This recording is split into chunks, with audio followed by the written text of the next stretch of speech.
ఢిల్లీ టూర్లో బిజీగా ఉన్నారు తెలంగాణ సీఎం కేసీఆర్. హోంమంత్రి రాజ్నాథ్ సింగ్ తో సమావేశమైన సీఎం లా అండ్ ఆర్డర్, విభజన చట్టంలోని అంశాలపై చర్చించారు. ఉద్యోగులు హైకోర్టు విభజనపై చర్చించగా కోర్టు విభజన ఆలస్యమైతే దానికి కేంద్రమే దోషి అవుతుందని టీఆర్ఎస్ ఎంపీ వినోద్ అన్నారు. మరికాసేపట్లో రాష్ట్రపతి ప్రణబ్ ను కలవనున్న కేసీఆర్ వచ్చే నెలలో నిర్వహించే చండీ యాగానికి ఆహ్వానించనున్నారు. ఈ సాయంత్రం పర్యటన ముగించుకుని హైదరాబాద్ బయలుదేరి వస్తారు.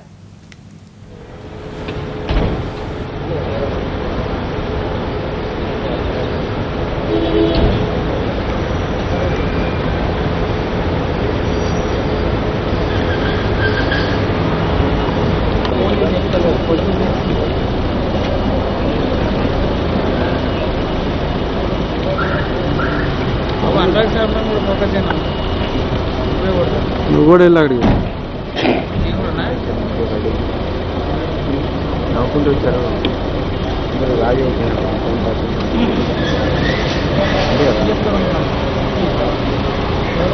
హలో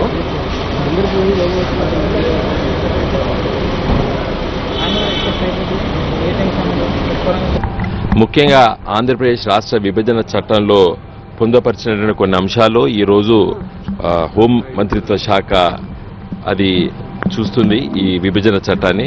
దాంట్లో ఇప్పటివరకు కొన్ని సమస్యలు పరిష్కారం కాకుండా ఇంకా మిగిలి ఉన్నాయి. ముఖ్యమైన సమస్య హైకోర్టు విషయం. హైకోర్టు విభజన మరి జరగవలసి ఉండే ఆశించినము. పార్లమెంటులో సదానంద గౌడ్ గారు హామీ ఇవ్వడం జరిగింది. మరి దాని హామీని ఇప్పటివరకు నిలబెట్టుకోలేకపోయారు.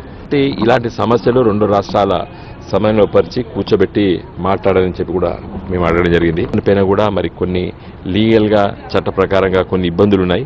మరి దాన్ని అతిక్రమించడానికి మరి చిన్న సవరణ చేయవలసి ఉంటుంది ఆంధ్రప్రదేశ్ విభజన చట్టానికి. అది కూడా వారిని కోరడం జరిగింది.